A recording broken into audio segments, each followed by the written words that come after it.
listo. Listo, estamos conectados en todos nuestros canales y con esto damos inicio a la actividad de este miércoles. Bienvenidos todos. Es un placer, como siempre, contar con su presencia en este foro del Centro Astronómico Clavius de la Ibero. Y pues cada vez nos estamos acercando al fin del calendario de este periodo académico, otoño 2023, que con ello cerramos el año propiamente del 2023. Esta es eh, la antepenúltima conferencia y nos da mucho gusto darle la bienvenida a uno de nuestros colegas académicos docentes de la Ibero, Enrique Telles. Bienvenido, Enrique. Qué Hola, ¿qué bueno que tal? nos acompañas. Un Pues gusto.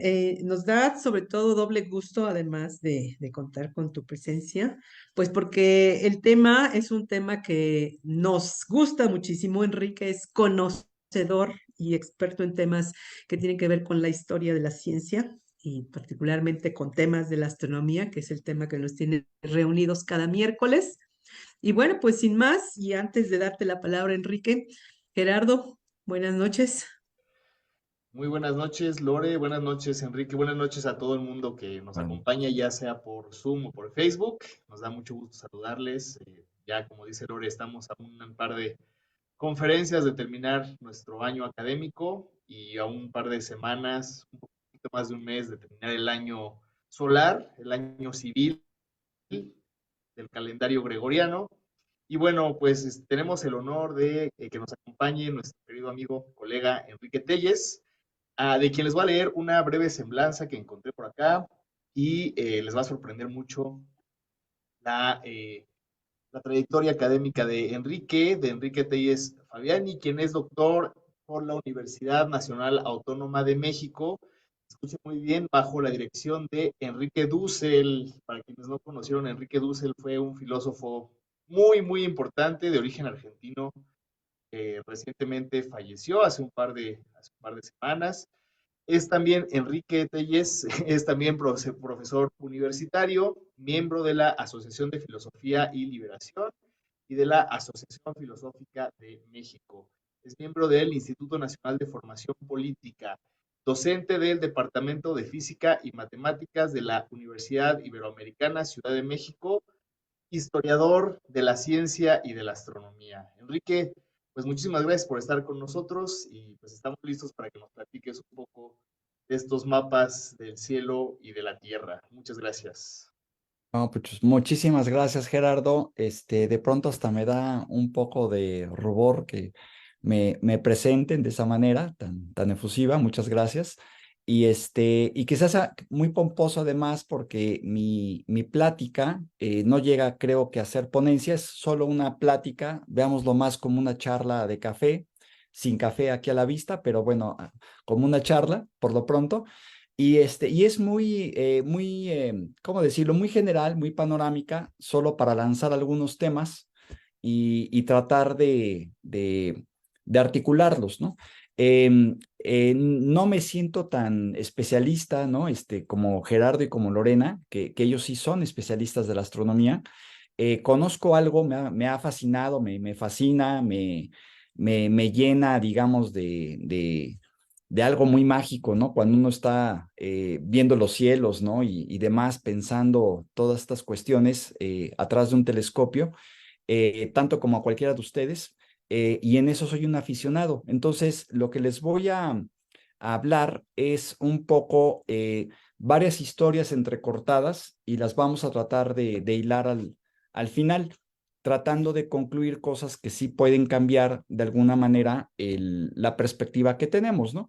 Eh, no es muy pretencioso, es más bien, insisto, es lanzar ciertos temas y a ver ahorita cómo nos va, ¿no? Porque en realidad tengo unas imágenes que me sirven más de apoyo, un apoyo también un poco somero, diría yo, sin tratar de profundizar mucho, pero solamente tratando como de lanzar la complejidad del tema sin meterme a la complejidad, ¿no?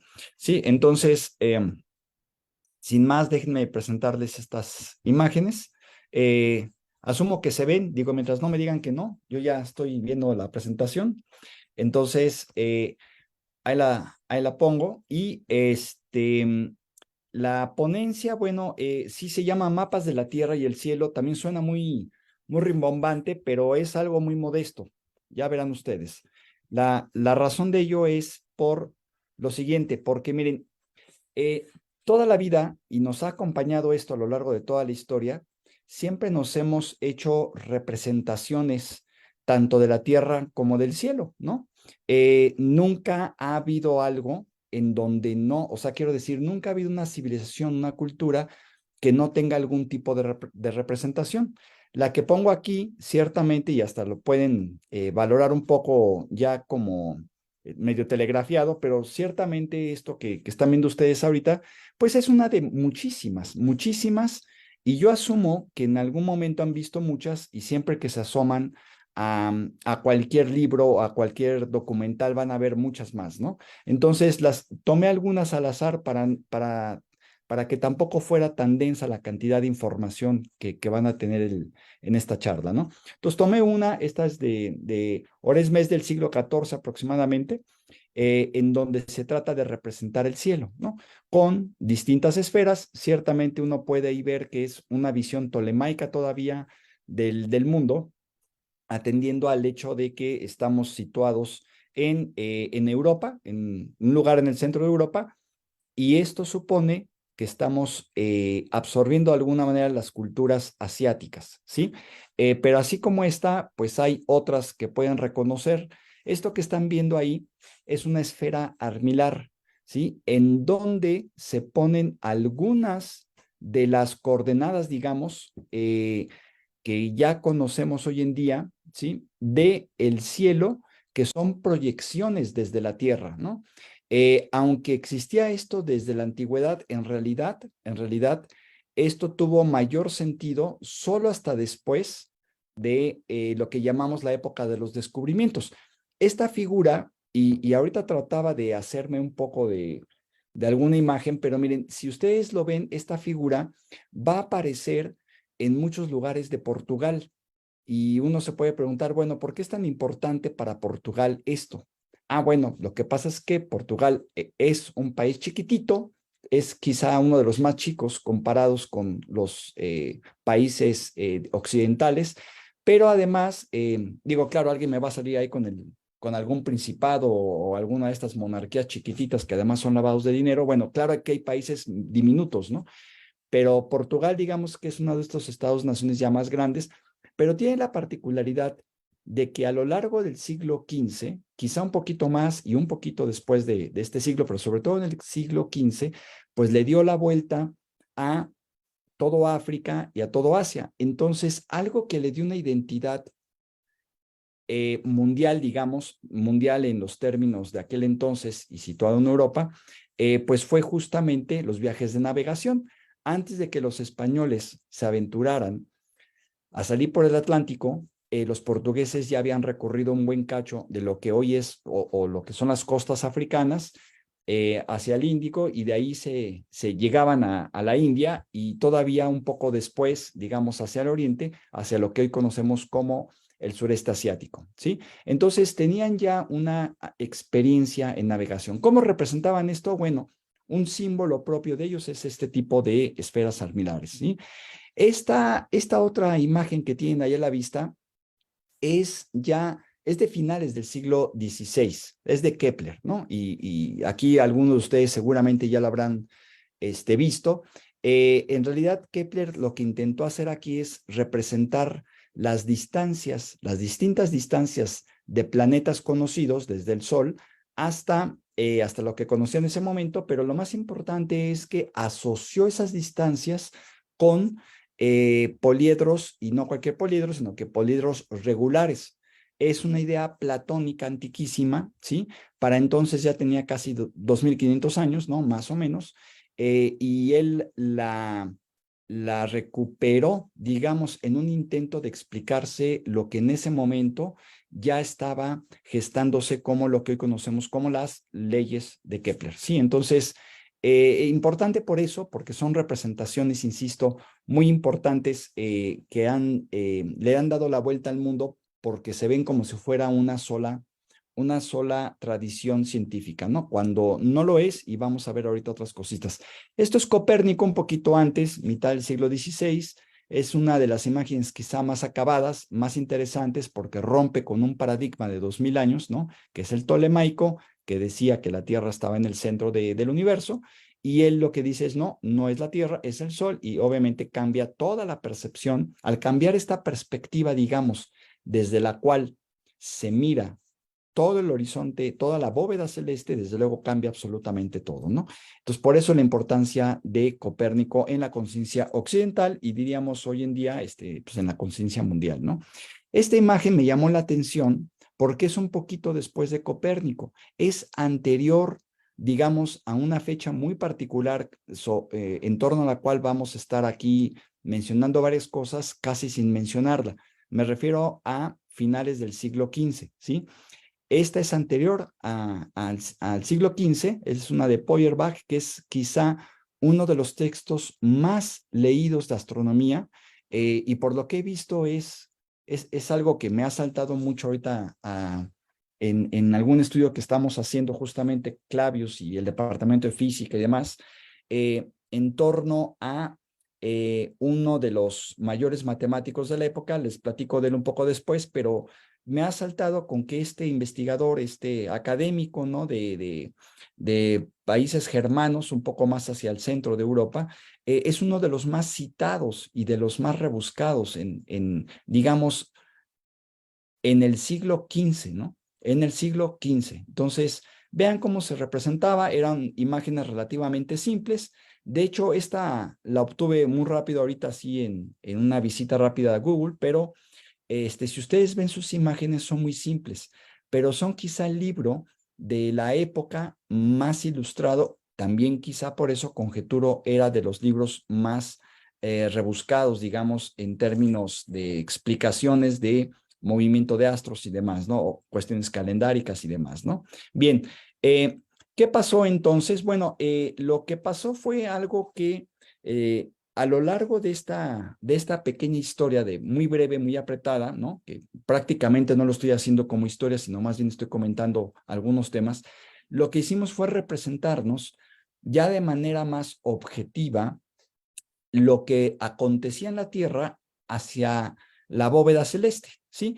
Y ahí, por ejemplo, en esta ilustración lo que tengo es simplemente el ecuador y lo que le llaman el eje del mundo, ¿sí? Que es una línea imaginaria que va del polo norte al polo sur, ¿de acuerdo? Y esto es, bueno, la inclinación la omito ahorita, pero es importante en términos astronómicos. La cuestión es de que esa representación se empezó a hacer cada vez más objetiva. Hasta aquí, imagínense un poco esta imagen, contrástenla con la primera que les mostré. Obviamente ya hay mucha diferencia, ¿no? La primera muy coloreada, con muchos símbolos cristianos y demás. Esta ya no tiene nada de cristiano, ¿no? Es más bien una cosa muy, muy simple. Es una abstracción prácticamente en el sentido de que estamos proyectando algunos atributos que le damos aquí a la Tierra para ubicarnos hacia la bóveda celeste, ¿no? Y nos vamos haciendo cada vez más cosas un poco cada vez más sofisticadas, ¿no? Podemos establecer que el plano ecuatorial de alguna manera interseca con un plano que le llamamos de la elíptica, que en otras palabras es el recorrido del Sol a lo largo de un año, y esto cuando cruza, pues de alguna manera vemos los equinoccios, ¿no? Etcétera, ¿no? Ahí están indicados también los dos solsticios, etcétera, ¿sí? A lo que voy es que esto se va haciendo cada vez más sofisticado, ¿no? Y es una historia que probablemente además ya conozcan. Curiosamente, si nosotros continuamos con esta disquisición, vamos a hallar también que la misma Tierra, el planeta, vamos, en su conjunto, lo que hicimos previamente para proyectarlo al cielo, lo que hicimos fue dividirlo en líneas y a final de cuentas en coordenadas para que de alguna manera nos diera una cierta precisión, una cierta ubicación de los puntos que nos interesaban, ¿no? Y esto en principio tiene que ver mucho quizá mucho más que la contemplación, que la imaginación, que propiamente este carácter teórico, científico que siempre le atribuimos a este tipo de cosas, mucho más que eso, tiene que ver más con medición del tiempo, ¿no? Una cuestión calendárica, ¿sí? Tiene que ver más con agricultura, ¿sí?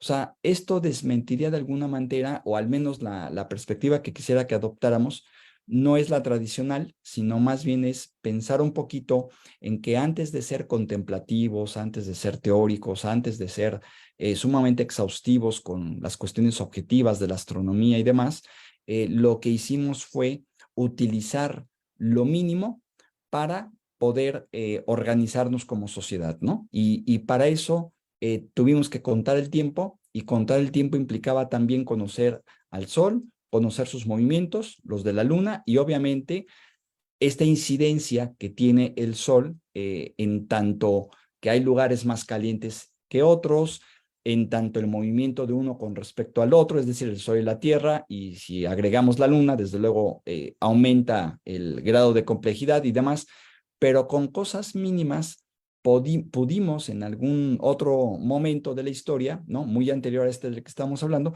pudimos armar calendarios y agricultura, y hacer agricultura, ¿no?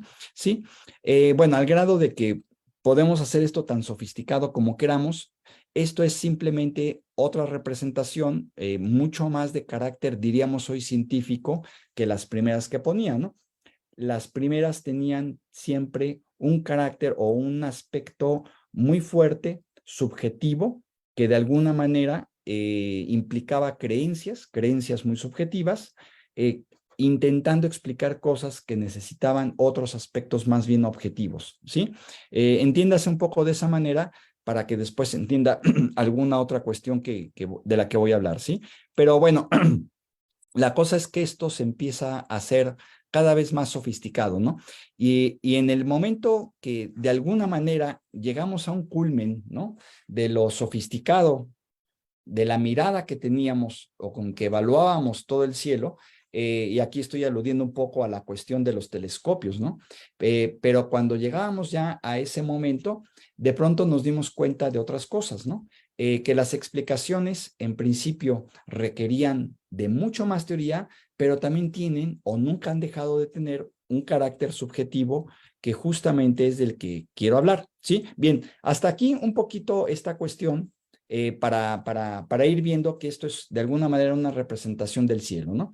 Si les pongo las constelaciones, si les pongo el zodiaco, etcétera, yo creo que eso lo han visto hasta el cansancio, por eso no quise poner ni una historia propiamente, ni hacerlo cronológico, ni replegarme a tanta imagen en este ámbito de cosas, ¿no?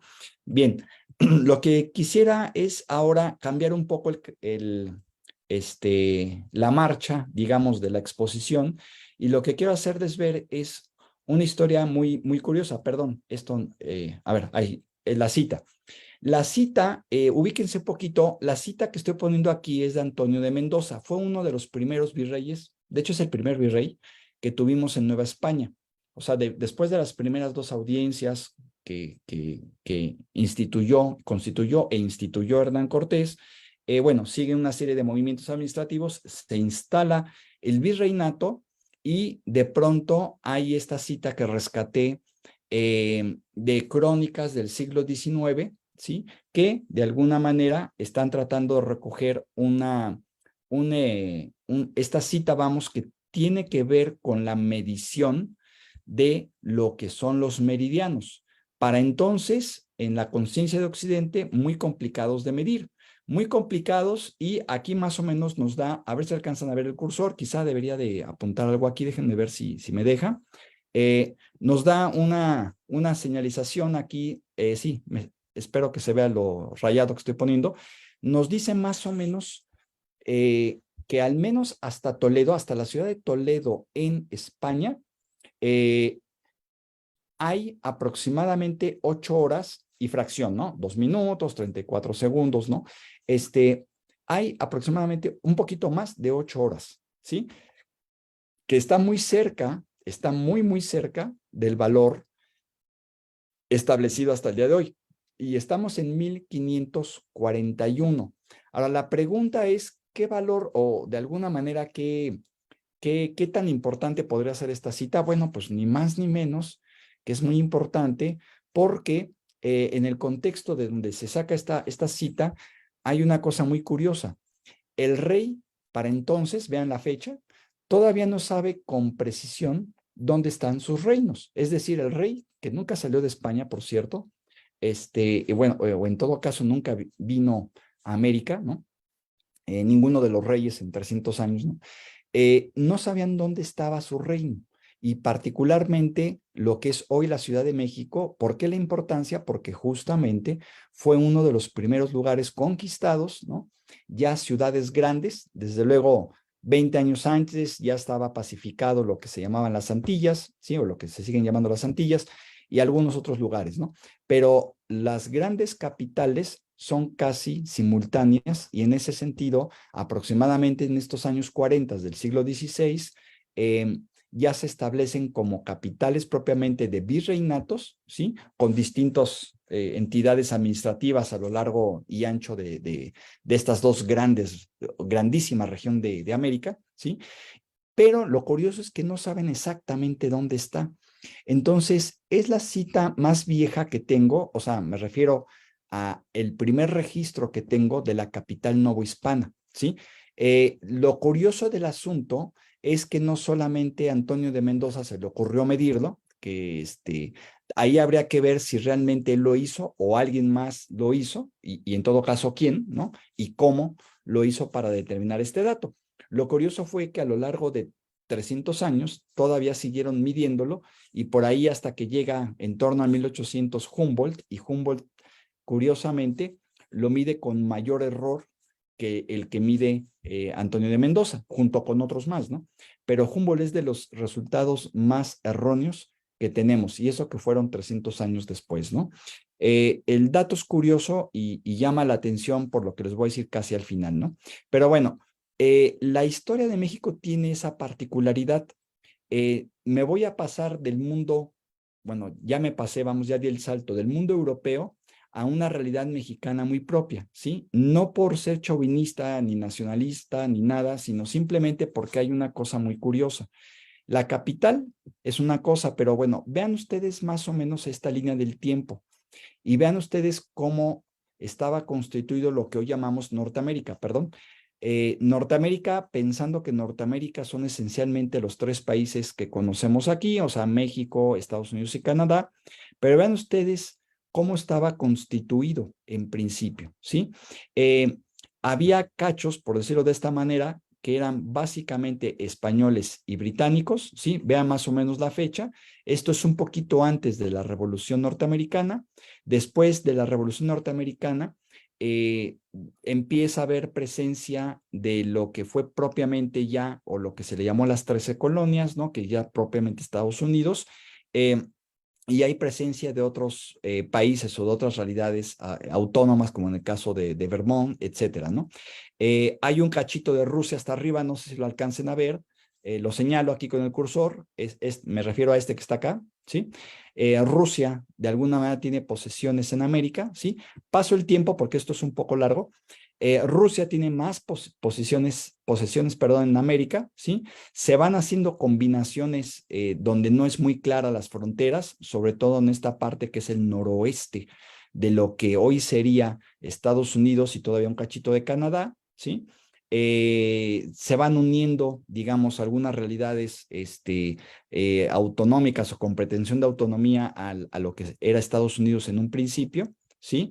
Vean que Francia de pronto se hace de un cachote muy grandote de territorio en el centro y un poquito al sur, lo que hoy es Nueva Orleans, justamente esta parte que está aquí, ¿no? Antes era la Nouvelle-Orléans, justamente francesa, y después se va haciendo este poderío que poquito a poquito va recorriendo el Atlántico. Esto es algo que quiero que noten. Del Atlántico, la tirada es cruzar el continente por aquí mismo, ¿no? Hasta el Pacífico, ¿no? Entonces, vean, lo voy a pasar de poquito en poquito, pero relativamente rápido. Rusia crece por el norte, lo que hoy es Alaska, ¿sí? México, vean, estamos en 1822, México nace como país, obviamente teníamos todavía aquí considerado ese cachote, ¿no? Que todavía era territorio de México en su momento. Desafortunadamente ese cachote pues ni siquiera estaba explorado, ¿no? Lo que está aquí, esta parte que estoy señalando con el cursor, es una parte un poco indefinida que en el 36 se anexó a Estados Unidos y es lo que hoy llamamos Texas, ¿no? Es la anexión de Texas, ¿no? Por aquí aparece un cachito de México, que es el Soconusco, la parte sur de Chiapas, que era de Centroamérica, ¿no? Bien, y si le sigo pasando, vean que empieza a nacer Canadá, Estados Unidos en principio, estoy hablando aproximadamente unos 70, 80 años después de su independencia. No, estamos hablando de 90 años después, ya prácticamente es lo que conocemos hoy y ya pasó del Atlántico al Pacífico. Esto es importante en términos de ver la mundialidad, ¿no? O esto que llamamos globalización. Ya para el siglo XX, vean, ya de alguna manera ya están los países como más o menos los reconocemos, ¿sí? Más o menos, ¿no? Y bueno, en algún momento, perdón, aquí, en algún momento en el siglo XIX, Alaska se hizo parte, lo compró, vamos, Estados Unidos, ¿no? Y de hecho también Florida era parte de los españoles y lo terminaron comprando los norteamericanos, ¿no? Y esto ya es más reconocible porque a final de cuentas tenemos prácticamente ya lo que conocemos hoy como Canadá, Estados Unidos, que incluye Alaska, y México ya con las fronteras actuales, ¿no? Bien, nada más un pequeño detalle, voy a volverlo a pasar, no tan lento, ay, perdón, pero quiero que vean estas partes de aquí. Esto es un río, esto que estoy señalando, esto es otro río, ¿sí? De hecho, este es el Mississippi famoso, esta parte, bueno, aquí se divide, y los demás son ríos también. Estas partes que acá son ríos. Entonces hay dos cosas a notar aquí. México juega un papel fundamental en todo esto, ¿no? Estos ríos eran las fronteras naturales de lo que fue en su momento Nueva España y poco a poco se fueron invadiendo por parte de los colonos norteamericanos, que podrían no ser todavía norteamericanos, pero sí de los colones previos, ¿no? Que empezaron a llegar, ¿no? Irlandeses y demás, ¿no? Sí. Y vean ustedes que de poquito en poquito esas fronteras naturales se fueron borrando porque se hicieron los estados o la primera subdivisión, digamos, territorial de Estados Unidos, y eso ya los borró un poco, ¿no? Pero ahí está, ¿no? Y México juega un papel fundamental. Bien, esta es otra historia que quería que tomaran en cuenta. Ya van dos historias, la europea propiamente de representaciones de mapas celestes, esta segunda, donde México, bueno, Norteamérica de alguna manera juega un papel relevante. Vamos a tratar de pensar ahora, perdón, que a veces está muy sensible ¿cómo se llama esto? Mi ratoncito, ¿no? Y entonces le pico sin querer, ¿no? Bien, esto que estamos viendo aquí es algo que estudié en otro momento y que le llamé yo el mapa del celeste, ¿no? Es un librito que escribí y que me hizo ver la historia de la astronomía de una manera muy diferente, por una razón muy curiosa, porque en el siglo XIX se conjuntaron, es más, se los voy platicando y ahorita les digo cuál es la razón de esa tabla que estoy poniendo ahí. Pero a ver, la cosa es que en el siglo XIX se tenía más bien una especie de registro de cada lugar del planeta Tierra. Es análogo al registro en biología de que hay que recoger, por ejemplo, cada roca, ¿no? Y entonces cada roca se tiene una clasificación gigantesca de rocas y ahí se ponen en algún lugar, en algún museo o algo así. Lo mismo los insectos, ¿no? Y lo mismo los pájaros y lo mismo cualquier animal que se encuentra en la naturaleza. Y lo mismo las plantas y demás, ¿no? Entonces tenemos grandes almanaques, ¿no? De cosas, ¿no? De cosas, literalmente de cosas, que no tienen mucha relación entre ellas. Y de pronto llegan las grandes teorías, ¿no? En el siglo XIX llega la gran teoría de la evolución de Darwin y entonces lo que hace Darwin es decir, bueno, todo eso que teníamos así medio disgregado, ¿no? Lo que vamos a hacer es conjuntarlo en una sola teoría y ahora sí, este pajarito tiene mucho que ver con este otro porque si lo ven ustedes bien, lo que hubo fue un paso evolutivo de uno a otro. Y así nos vamos con cada elemento de la naturaleza, ¿no? Lo mismo los mamíferos, lo mismo las plantas, lo mismo lo que se les ocurra, ¿no? Todo, todo. Eso fue en la biología. ¿Qué pasa en la astronomía? En la astronomía teníamos de pronto teorías grandes, llega Newton, con Newton tenemos un antes y un después muy claro, pero Newton en realidad empieza a funcionar muy bien con la revolución industrial, ¿sí? Y ya con la revolución industrial nos empezamos a hacer esta representación que teníamos, como ya lo vimos al final de esta primerita parte, ¿no? Donde se proyectan, digamos, las coordenadas, el ecuador celeste, etcétera, y todo eso hace una visión tanto del cielo como de la tierra muy, muy, muy precisa, ¿sí? Y entonces, dentro de esas dos, solo por mencionar estas dos, ¿no? Tenemos algo muy particular. Suceden varias cosas que abonaron, digamos, a lo que hoy conocemos como la cosmología. Por una parte, la fotografía, algo que hoy vemos tan elemental, porque ahora ya prácticamente cualquier aparato tiene fotografías, ¿no? Saca fotos, vamos. Por otra parte, la espectroscopía, ¿sí? Y algunas otras cositas adicionales de la química para hacer las dos cosas, ¿no? Como el hecho, seguramente vieron estas fotos o estas caricaturas donde alguien se sacaba una foto y tardaba 1000 años en estar posando, ¿no? Y hasta hay unas caricaturas en donde empieza sin barba y termina barbudo la persona que se está fotografiando. El acortamiento de los tiempos, ¿sí? Lo que hace es que justamente podemos ya con ese acortamiento de los tiempos sacar una foto de un objeto celeste como la luna, que va muy rápido, ¿no? Ustedes lo han visto ahí mismo en Clavius, ¿no? O en algún otro lugar, que si ustedes dejan un telescopio fijo apuntando a la luna y se tardan un minuto tratando ahí de poner las cosas y demás, ya se les fue la luna, ¿no? Entonces, imaginen ustedes, en esta época tenían que idear una manera de sacarle fotos a un objeto como la luna que pudiera tardarse lo menos posible para poderlo tomar. Si no, lo que iban a ver es una mancha blanca nada más, ¿no? Eso por un lado. Entonces, se mejoró y se pudo sacar una foto. Y también, por otra parte, la espectroscopía, que es saber de alguna manera de qué está hecho el Sol. Para el siglo XIX la gente decía, pues ya no hay más que descubrir, ¿no?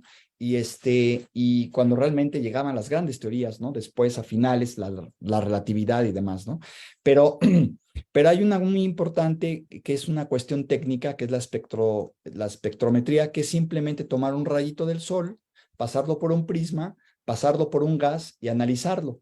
Con ese análisis muy simple, lo que se logró ver es un espectro electromagnético y con esto lo que se logró es saber de qué está compuesto el gas a través del cual pasa esa luz. Y entonces con eso se supo cuáles eran los elementos químicos que componían estrellas, por ejemplo, y algunos otros objetos celestes. Obviamente nuestra estrella, que es el Sol, nos ayudó mucho en eso porque está muy cercano, digamos, a nosotros, ¿no?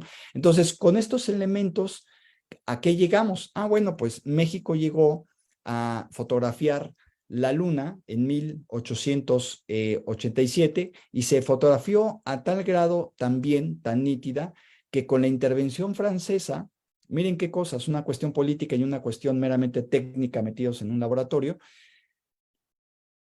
alguien se le hizo llegar, vamos, una fotografía a un francés científico que estaba sentado aquí en la Ciudad de México, y esa foto llegó a manos del que era director del Observatorio de París, y que se llama Mouchet, y él del Observatorio de Meudon, que está muy cerca de la ciudad de París. La cosa es que le llega y dice, no sabía que en México hicieran astronomía, ¿no? Y entonces manda una carta y bueno, se empiezan a comunicar de alguna manera y eso redundó en que se pidiera apoyo para hacer lo que se llamó después el mapa del cielo, que es uno de los últimos catálogos que se hicieron, que son fotográficos, ¿sí? Raro porque realmente esto cambió muy rápido y después ya no se requerían propiamente las fotografías, ¿no? Pero eso, lo que se hizo fue un catálogo de estrellas fotografiado, que además tenía la gran ventaja de que abarcaban prácticamente toda la esfera, toda la bóveda celeste, ¿sí? Entonces, lo que tengo yo aquí, que les estaba mostrando, es una tabla, ¿sí? Es una tabla donde vienen los observatorios, en este caso, la declinación se refiere a un segmento del cielo, más o menos la época en la que se llevó a cabo y el número aproximado de estrellas, ¿no? Digo aproximado porque las placas fotográficas pues tenían todavía mucha imprecisión y había puntitos que se podían ver y otros puntitos que no, y en otras sí, y entonces era difícil determinarlo. Todas las catálogos de estrellas son sumamente difíciles de registrar porque dependen mucho del ojo humano, ¿sí? Entonces, bueno, pues aquí está México, no está como México, pero está como Tacubaya, ¿no? La explicación de que sea Tacubaya es, tiene toda una historia porque el primer observatorio estuvo en Palacio Nacional, ¿sí? De ahí se pasó al Castillo de Chapultepec, justamente se desmanteló cuando llegaron una de las intervenciones francesas, ¿no? Y de ahí estuvo peregrinando cachitos por aquí, cachitos por allá, hasta que se estableció en Tacubaya, ya con Porfirio Díaz en el poder, que fue finalmente quien suministró prácticamente todos los dineros para hacer los observatorios. Y desde entonces, lo que tuvimos como continuidad de observatorios astronómicos en México partió de esa institucionalización de los observatorios que partió de Tacubaya, ¿sí? Y Tacubaya es el lugar, asumo que la mayoría de ustedes estarán en la Ciudad de México, si han ido por la avenida Observatorio, bajando, se habrán dado cuenta que antes de llegar a Periférico hay un edificio rojo que es de Conagua, hoy en día. Hay una gasolinera e inmediatamente después está este edificio rojo y al lado, prácticamente junto, está la Preparatoria 4. Bien, ese edificio rojo en principio era un edificio mucho más grande que abarcaba la Prepa 4, ciertamente, y abarcaba y era parte todavía de un complejo que llegaba hasta la Casa de la Bola. Si no saben dónde está ahorita, no se preocupen, pero estoy hablando de varios kilómetros, como unos 2 kilómetros todavía abajo, para que tengan idea de todo el espacio que ocupaba. De hecho, era un bosque, ¿no? Era algo así como la Versalles, ¿no? Pero en chiquito, ¿no? Una Versalles que se usó básicamente y originalmente de palacio residencial para virreyes y demás, ¿no? Pero en otra época, pues ya cambió su uso y demás, ¿no? Pero en esta época, estamos hablando de finales del siglo XIX, ahí se estableció el Observatorio Astronómico Nacional, que es el que hay ahora es continuación de aquel, ¿no? Y ahí es donde finalmente instalaron la mayor parte de equipos que hubo prácticamente hasta 1929, que es cuando adquiere la Universidad Nacional Autonomía y es cuando se desmantela ese como observatorio, ¿sí? Se dejó la biblioteca, yo todavía conocí la biblioteca cuando la estaban desmantelando, justamente, estoy hablando hace ya algunos años, pero finalmente todo ese material pues se distribuyó hacia otros lugares, ¿no? En parte a la UNAM, en parte a los observatorios astronómicos que hay hoy en día en México y demás, ¿no? Pero bueno, vean más o menos de qué estamos hablando. Estamos hablando de que la mayor parte, esto está ordenado, ¿no? Desde los positivos 90 grados, ¿sí? Hasta los 65, y luego del 65 al 55, y así se va uno. A Tacubaya le toca el -10 y -16. La razón por la cual les interesó Tacubaya fue que era uno de los pocos o relativamente pocos observatorios que había un poco más cercanos al sur.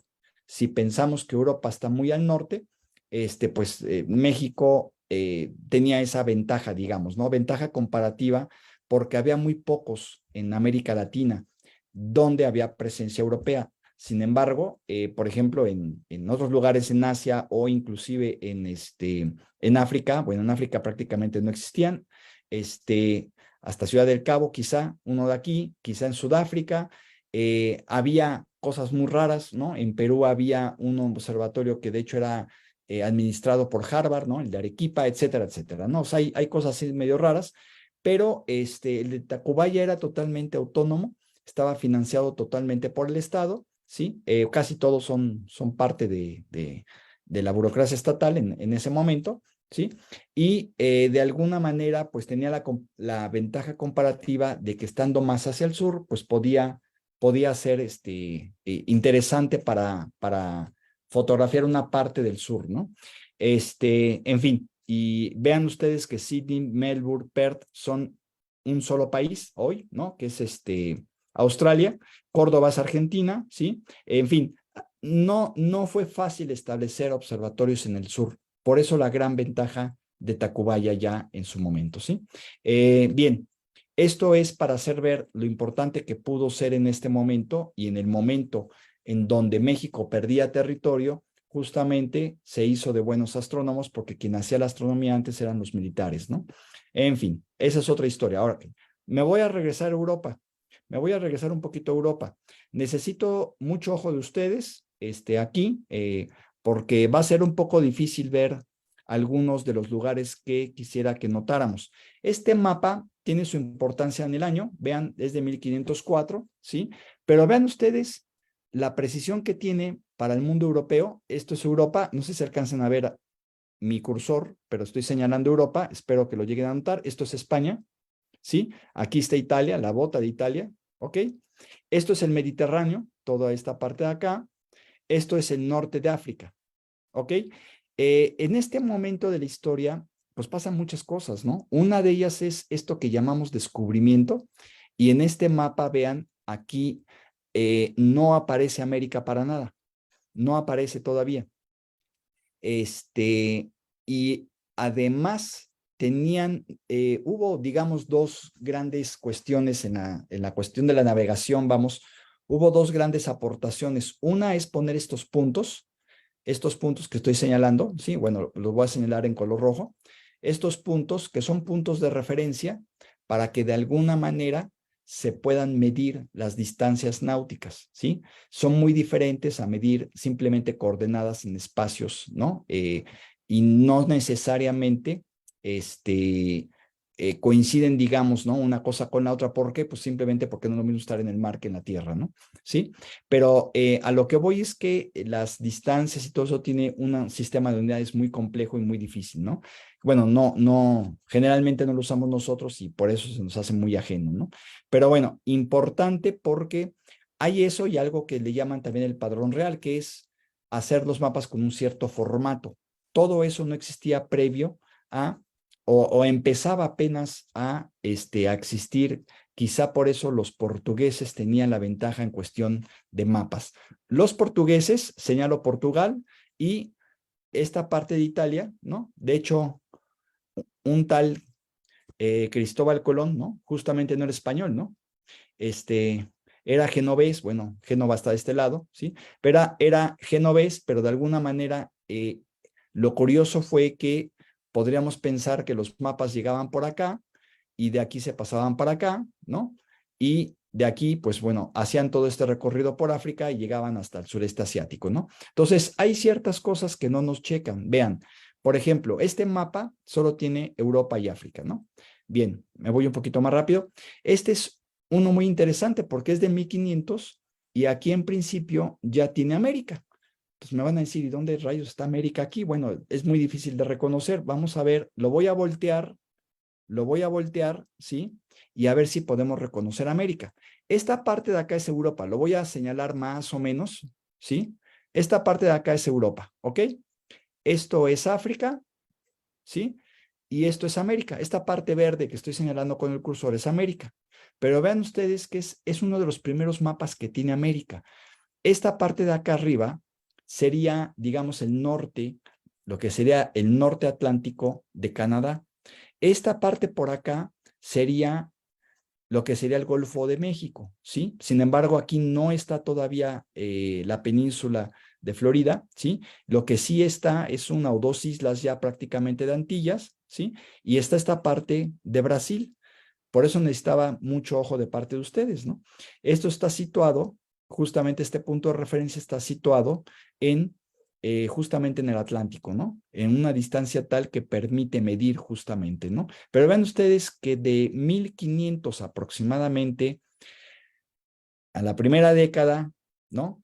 De Magallanes y luego a una siguiente década que se declara un continente aparte, ahí ya van 20 años, ¿no? Ya en el siglo XVI, y todavía 20 años después es la medición que les había mostrado de Antonio de Mendoza, ¿sí? Bien, este es uno de los primeros mapas que incluye América. No está de más comentarles el de Cantino, que también es muy conocido. Es más o menos el mismo formato, más o menos, ¿no? Vean que aquí se ve con mayor claridad Europa, que es lo que estoy señalando. Bueno, lo voy a poner en rojo. Lo estoy señalando. Está África, pero aquí lo interesante es que ya incluye la India, que está por acá, y esta cosa rarísima, rarísima, que es prácticamente Indonesia y otros lugares, pero aquí lo ponen como península, ¿sí? Cuando no es una península, es una isla. Y ponen una parte de América. Y es muy importante esto, porque aquí ya ponen a Florida, aquí ya ponen las dos grandes islas del Caribe, vean, aquí están, de hecho, hasta Puerto Rico también lo ponen por acá, pero ya está Cuba, ya está Haití, Dominicana y Puerto Rico por acá y algunas islas más, ¿no? Pero lo curioso del asunto es que aquí hacen un corte, esta parte de acá hay un corte y aquí empiezan aproximadamente por donde está Colombia, Venezuela y Brasil, ¿no? Pero vean, esta parte de acá, que voy a ponerle una flecha, pareciera que no está explorada, es 1502, ¿no? Entonces es un dato curioso, pareciera que no se conoce nada.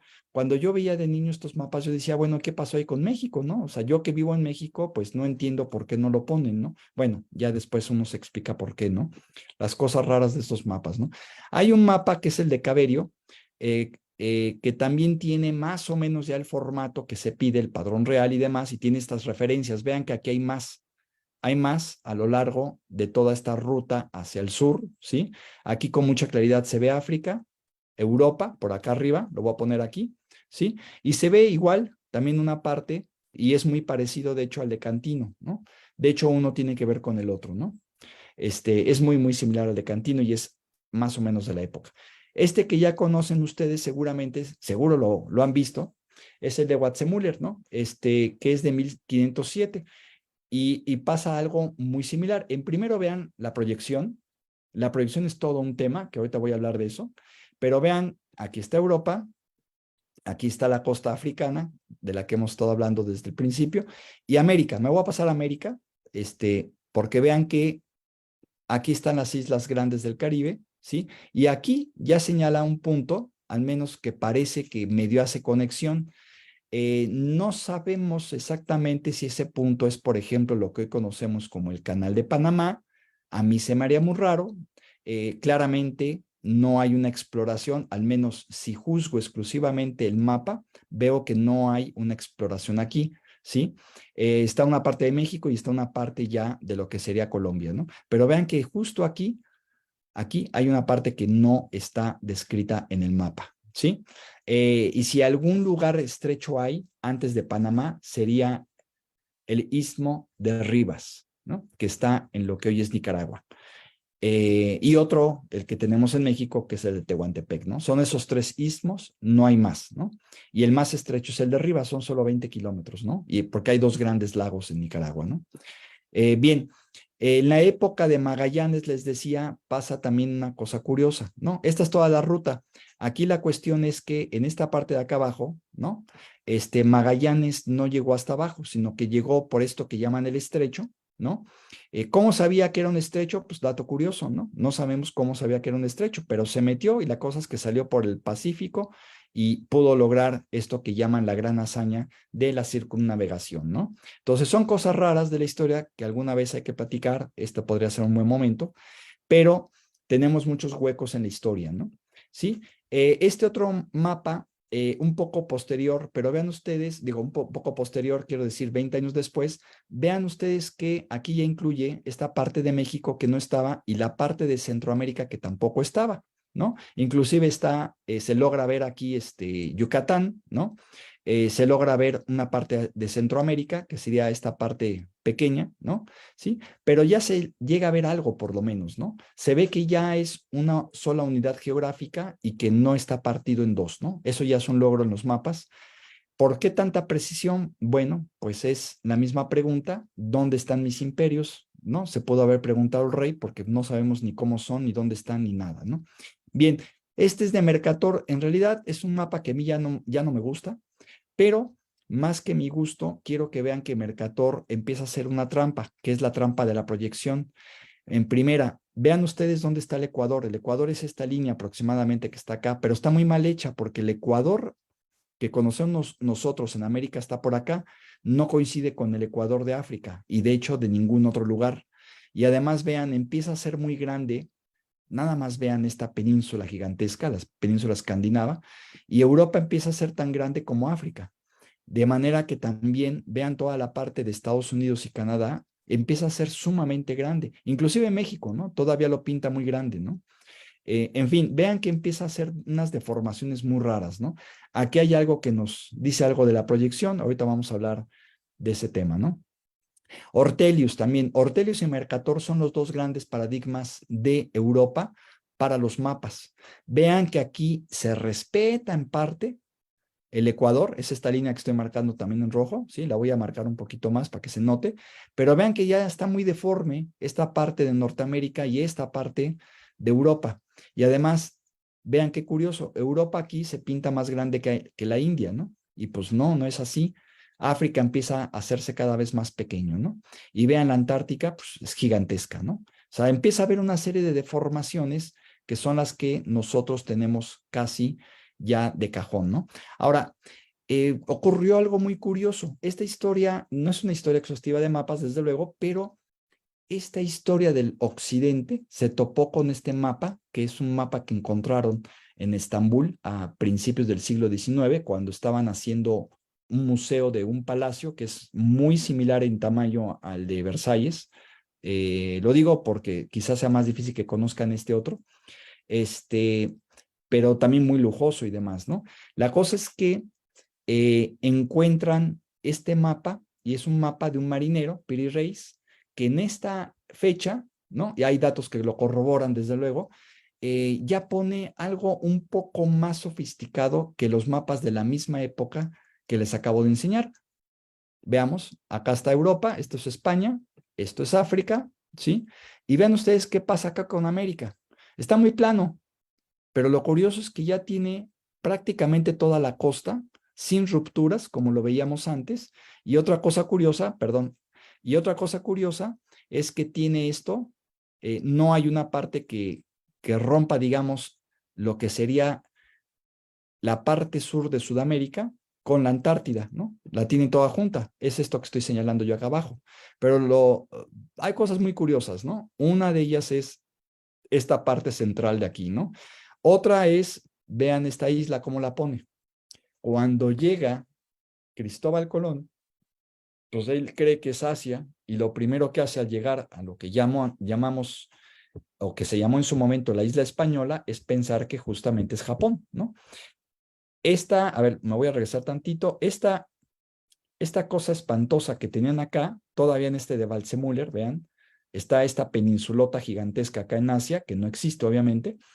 Eso era lo que él creía. Vean, esto que está acá, espero que lo estén siguiéndome un poquito aquí en la pantalla, pero esto que está acá, que es el Japón, ¿sí? Esto sería Indonesia, les decía, esta península gigante, que es una isla, ¿no? Esto que es Japón, justamente es lo que creía en su momento, me regreso, que era lo que hoy es Cuba, ¿no? O lo que hoy es alguna de estas islas, supongo yo que estaré hablando de la más grande, que sería Cuba, ¿no? Sí, entonces piensen ustedes que esos son una cierta cantidad de errores geográficos que empezaron a vislumbrarse al principio simplemente como eso, ¿no? Pues si el tipo creía que era Asia, llega a estos lugares, piensa que es Asia y pues bueno, pues empieza a ver a Asia, ¿no? Sin embargo, pues no lo era, ¿no? Veamos. No lo voy a hacer exhaustivo, pero miren, este es el mapa de Piri Reis que acabamos de ver, pero está aquí el comparativo de la época, ¿sí? Y vean ustedes que haciendo bien el cálculo, haciéndolo con las dimensiones correctas y demás, lo que se estaba cartografiando eran estas partes que están aquí en color negro un poco más remarcado, ¿sí? Esto y esto, ¿sí? Y vean ustedes que les decía, aquí no hay una ruptura y lo que pasa es que había hielo en toda esta parte, ¿sí? Y vean que esta parte, esta referente que se pone aquí, son lo que llamamos las Islas Malvinas, ¿no? Conocidas por la guerra, ¿no? Hace unos años, hace unas décadas, pero estas son las Islas Malvinas y resultan muy importantes para algo que les voy a contar después. Pero no sé si sepan, pero la parte más cercana, la parte continental más cercana a la Antártida es justamente esta parte, ¿sí? Que está aquí abajo, que está dividida entre Argentina y Chile, y de aquí a acá, pues es un tramo considerablemente largo, pero es, digamos, esta península de lo que sería un pedazote de hielo que le llamamos Antártica, pues es, digamos, la parte más cercana a un continente. La otra parte que sería lo que sería Sudáfrica, vamos, está mucho más alejada, ¿no? Entonces, resulta que en esta época, al menos se ha documentado, eh, hubo hielo en toda esta parte, ¿no? De manera que probablemente no pudieron pasar de un punto a otro porque estaba, de esta parte quiero decir, es un poco anterior a lo que Magallanes pudo haber visto en su momento, ¿sí? Están casi 100 años antes de Magallanes. Y esto lo saco a colación porque hay una teoría de la que les voy a platicar ahorita un poquito, de que los chinos pudieron haber llegado unos 70 años antes que los europeos, ¿sí? Entonces, bueno, esta es una reconstrucción que deja ver un poco esa parte. Hay más reconstrucciones, pero no quisiera ser tan exhaustivo con esto, ¿no? Y estas son otras maneras de ver justamente los mapas, ¿no? Se pone uno encima del otro o se trata de ver punto a punto y de alguna manera, ahora sí que se ponen los dos espacios, ¿no? El verdadero, que sería, bueno, en este caso estos verdes que están aquí, son dos fotografías diferentes, y traslapando, poniendo encima, digamos, el mapa, ¿no? Para ver más o menos qué era lo que estaban cartografiando en ese momento, ¿no? Y aquí hay una reconstrucción en color amarillo de aproximadamente qué era lo que estaban cartografiando en su momento. Pero ya se dieron cuenta que los mapas hace algunos años, ¿no? Hace algunos siglos, pues eran prácticamente el paper, ¿no? Que había que publicar, ¿no? Y con el que había que hacerse famoso, ¿no? Porque justamente entre más preciso estuviera, pues ganaba mucho uno la precisión de la descripción del planeta Tierra, ¿no? Que no existía en su momento, ¿no? Entonces, bueno, medio recapitulando y medio tratando de hilar cabos, ¿no? Aquí, pues miren, de alguna manera, lo que estamos viendo aquí es justamente esa representación que tenemos hoy en día de los mapas. Aquí estoy poniendo el Ecuador donde tiene que ir, ¿no? Vean ustedes que no está tan al sur de África como la otra imagen que habíamos visto. Vean ustedes que el tamaño de Groenlandia es relativamente pequeño junto con la península escandinava. Vean que el tamaño de Europa no es más grande, o al menos no mucho más grande que el tamaño, por ejemplo, de la India, etcétera, ¿no? Hay más cosas que fijarse, ¿no? Lo que hicimos, igual que en ese primer momento, fue, pues, definir bien todos nuestros trazos terrestres, ¿sí? Y nos topamos con un mapa de esta naturaleza, pero llegar a esto fue muy, pero muy difícil, por dos razones. En primera, por la cuestión meramente técnica geográfica, y en segunda, por los prejuicios, ¿no? Si no me creen, ven, aquí estoy poniendo los trópicos, estoy poniendo círculo ártico y demás, pero los prejuicios han jugado un papel mucho más importante. Miren, esto que les estoy mostrando aquí ahorita son las distintas proyecciones con las que vemos los mapas. Seguramente ustedes han topado con alguna de ellas, pero si creen que son pocas, son muchísimas. Estas de Mercator, por ejemplo, ¿no? Esta la conocemos porque se las acabo de mostrar ahorita, pero vean cuántas son. Aquí van 3, aquí van 4, y vean ustedes que en todos los casos, cómo se ve el mapa es muy diferente, ¿sí? Muy, muy diferente, ¿no? Aquí hay otro tanto más. Vean que en todos los casos se ven de maneras muy, muy diferentes, ¿no? Unos se ven como estirados, otros se ven como apachurrados, otros aparece mucho Groenlandia, otros prácticamente desaparece, etcétera, ¿no? Vean que además la figura que contiene propiamente el mapa cambia, ¿no? Casi seguro han visto algo como esto, por ejemplo, ¿no? Que estoy señalando ahora. Estos son típicos porque de alguna manera intentan tener las dimensiones correctas de los países, ¿sí? Aquí hay otro muy parecido, pero bueno, hay muchos, ¿no? Ya hasta se me perdió la cuenta, ya no lo hice, pero vean ustedes que hay bastantes, ¿no? Hay bastantes, ¿no? Y siguen, estoy pasando de poquito en poquito, ¿no? Vean que estos se parecen muchos a los de que les enseñé de Waldseemüller, ¿no? ¿Sí? En fin, está el típico mapamundi, ¿no? Con los dos cachitos aquí. Está visto desde lo que sería el Polo Norte, ¿sí? Para hacerlo más o menos sencillo. Hay otros que son desde el Polo Sur, en fin, ¿no? Este es desde el Polo Sur, ¿no? Este que estoy señalando acá, ¿no? Pero es un cacho nada más, etcétera, ¿no? ¿Sale? Y hay más, ¿no? Vean, este es desde la Antártica y prácticamente son los 3 rumbos, digamos, ¿no? En fin, hay más, ¿no? Y vean que esto es casi interminable, es muchísimo más, ¿no? Estos parecen no tener mucho sentido, pero lo que se intenta rescatar son las dimensiones correctas de poner en 2 dimensiones algo que es esférico y de 3 dimensiones, ¿no? O sea, bueno, es redundante lo que dije, ¿no? Pero no es fácil poner en 2 dimensiones algo que es de 3 dimensiones, ¿no? Tiene su complejidad. Bien, y siguen más, ¿no? Y ya este es el último que les puso. ¿Cuántos fueron? No sé, a mí se me perdió un poco la cuenta, ¿no? Pero vean ustedes que son muchas. Ahora, ¿por qué la importancia? Pues por los prejuicios, ¿no? Voy a retomar uno solo. Quiero que vean este es uno de los que más me gusta, por una razón muy sencilla, porque es el que mejor conserva las dimensiones de los planetas. Probablemente ustedes han visto que hay algunas imágenes que intentan poner, digamos, comparaciones, ¿no?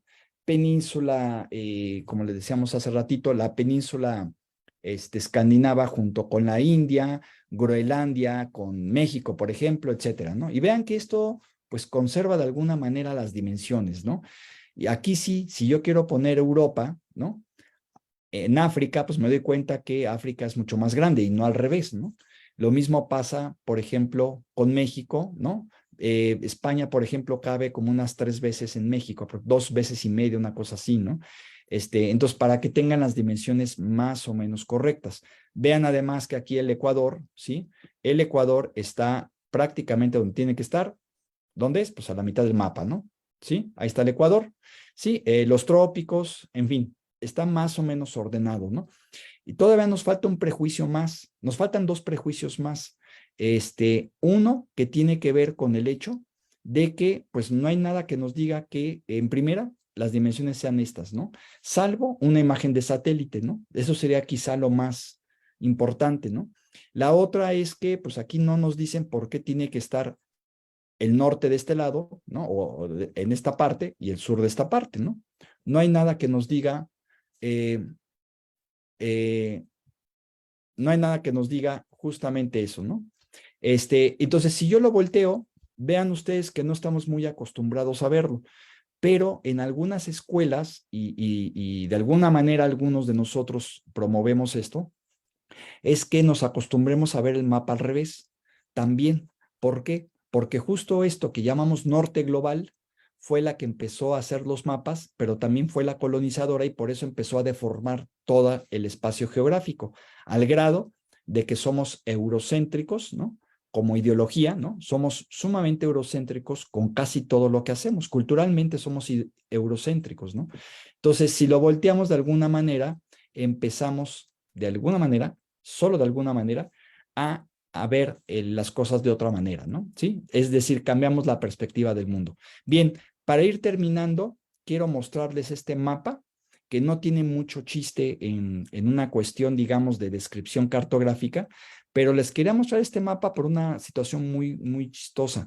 Este mapa lo encontré de un autor del siglo XVI, que estamos estudiando los de Clavius, ahí en el departamento de física, en la Ibero, estamos estudiando este autor que se llama Maurólico, que es es el autor de un texto de matemáticas, que fue el primer texto de matemáticas de los colegios jesuitas. De manera que por ahí me encontré que tenía un mapa y cuando di con el libro, me di cuenta que tenía todas las páginas menos esta página. Entonces le seguí buscando, me tardé un rato, pero encontré el mapa finalmente. La descripción viene al lado. Lo curioso es que el mapa está dentro de un libro de gramática. Entonces no es fácil de pronto dar con una cosa con la otra, ¿no? Pero así se escribía antes, ¿no? Podían ser 5 libros diferentes en 50 paginitas y las 50 paginitas eran los 5 libros pegados todos juntos y entonces es un relajo porque a veces no hay siquiera una separación, una página de separación o algo así, ¿no? Estoy hablando de 1528. De hecho, aquí está el año, nada más que está al revés. Aquí en la esquina inferior izquierda, ¿sí? 1528. Y lo curioso del asunto es que la descripción que da Maurólico de América es muy puntual y conoce muy bien la costa, ¿no? O sea, algo que para entonces todavía el de Ortelius o el de Mercator, que son posteriores, o ya lo tienen entero, vamos, pero la descripción todavía es muy vaga, ¿no? Entonces, quiere decir que Maurólico tiene una buena imagen de lo que es propiamente ya la descripción adecuada del mundo, ¿no? Y ya nada más para ir acabando, para ir tratando de aterrizar forzadamente, ¿por qué no nos acostumbramos a ver los mapas desde el Pacífico? Este mapa que les estoy mostrando es de aproximadamente, digo aproximadamente porque este es un anónimo, de 1602. Se van a encontrar que entre 1590 y tantos a 1610, perdón, o sea, en torno al 1600, vamos, de 1580 y tantos, aprox, hasta 1610, ayudó mucho la Compañía de Jesús en hacer estos mapas que tuvieran como centro, no necesariamente el Pacífico, pero sí China. ¿Por qué? Pues porque hubo una cantidad de misioneros que se fueron a China, evangelizaron de alguna manera, digo de alguna manera aquí sí con cierta cautela, porque realmente se tuvieron que vestir como chinos, se dejaban la barba como chinos, tenían que aprender excelentemente el idioma, ¿sí? Se vestían como chinos y hacían todo como chinos, ¿no? Para evangelizar, era su manera de evangelizar, ¿no? Una vez que se podían meter, digamos, en las altas esferas de la intelectualidad, pues iban escalando, le iban metiendo ideas a los emperadores de aquel entonces de China, y pues en alguna de esas pegó la idea de hacer un mapa. Nada más que el emperador chino dice, bueno, espérame, yo aquí soy el emperador, ¿no? Y soy el emperador de todo el mundo. ¿De dónde viene la idea? Bueno, pues yo me atrevo a decir que por ahí sí hubo navegaciones interesantes que deberíamos de estudiar más detenidamente, ¿no? La cosa es que este mapa lo mandó a hacer el emperador de aquel entonces. Omito los nombres porque los nombres no se pronuncian igual que como los vemos escritos en caracteres castellanos, ¿no? Pero resulta que este mapa tiene tanto detalle, y vean la fecha, ¿no? Tiene tantísimo detalle que es quizá por la fecha, es uno de los mapas con mayores toponimias que existen en el planeta, ¿no? Y que no lo tienen, por ejemplo, alguno de los europeos, ¿no? Al grado de que, por ejemplo, pone Yucatán, ¿no? El nombre o sea, cualquier nombre en cualquier idioma extranjero al mandarín se puede poner al mandarín, ¿no? Entonces, por ejemplo, Enrique se puede poner, ¿no? Mi nombre se puede poner de alguna manera. Bueno, aquí se puso Yucatán, por ejemplo, ¿no? Se puso Michoacán, etcétera, ¿no? No sé si esto lo puedo hacer un poco más grande. Bueno, sí. Vean ustedes el detalle que tiene, ¿no? Algunos de estas palabras que son del mandarín son palabras que ya son toponimias, vamos, que conocemos desde aquel entonces, ¿no? Pero vean ustedes el exquisito detalle que se tiene del mapa, ¿no? De hecho, bajé el mapa y lo bajé con toda con todos los megabytes, o no sé cuántos me está consumiendo esto, para tener ese detalle justamente, ¿no? Pero bueno, en 1610, el otro mapa muy célebre es el de Matteo Ricci, ¿no? Que es muy parecido, nada más que ese de Matteo Ricci sí tiene claramente el centro en lo que hoy sería Nanjing, que es relativamente cercano, digo, por las dimensiones de China, más o menos en una costa, ¿no? De la parte más al sur de Pekín, ¿no? Pero bueno, son mapas muy interesantes y que dan al traste con toda la teoría eurocéntrica de pensar que los europeos fueron los primeros en conquistar el mundo, fueron los primeros en describirlos y fueron los primeros en deformar los mapas. Y entonces esto pues revierte todo eso, al menos en parte, y centra la geografía, la atención, ¿no? de lo que debe ser una descripción del mundo en el Pacífico. Este otro mapa es un poquito posterior. Aquí ven perdón, a ver, déjenme marcarlo en rojo. Aquí ven IHS, típico también de los jesuitas, no es exclusivo de ellos, pero sí es ya para entonces casi un símbolo jesuita, ¿no? Porque también los jesuitas hicieron de alguna manera este mapa, ¿no? ¿Sí? En fin, y hay otros más que en principio están tratando de describir todo lo que se conocía en ese momento, ¿no? Podría haber sido mucho más preciso en su momento, ¿no?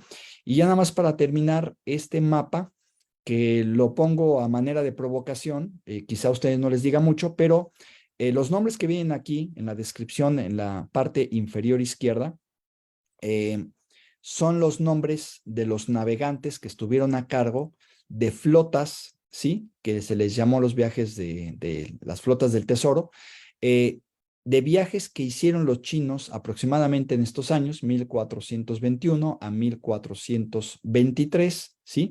Todo partiría aproximadamente de aquí, de China, ¿no? Cerca de Beijing, un poco más al sur también.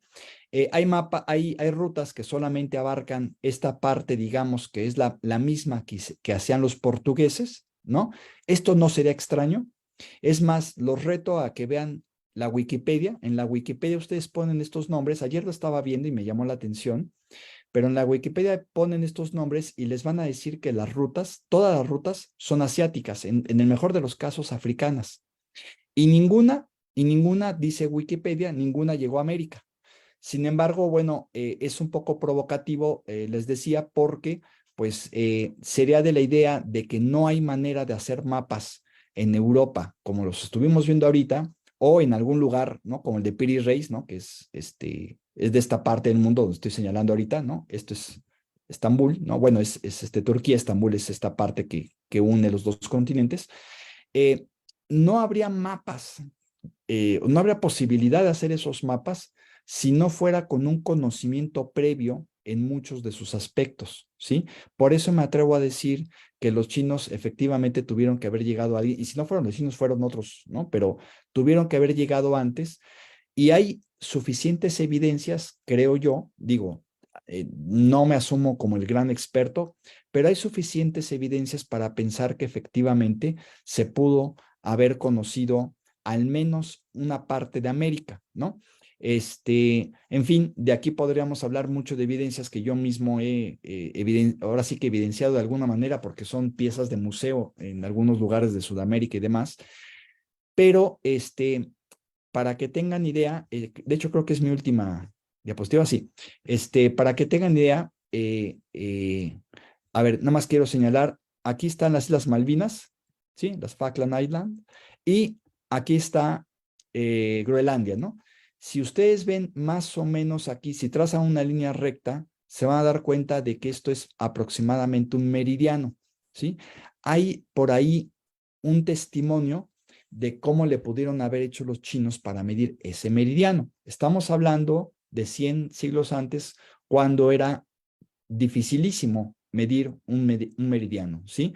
Una cosa es calcular el meridiano, otra cosa medirlo, ¿sí? Entonces, tenemos ahí alguna evidencia, no me voy al detalle, porque no es ni fácil ni rápido, pero sí tendríamos al menos algunas cosas raras que habría que repensar, ¿no? Para repensar toda nuestra historia, ¿sale? Entonces aquí lo dejo. Si tienen un comentario o algo así, pues lo podemos ir ventilando para ir comentando algunas cositas de esto, ¿no? ¿Sale?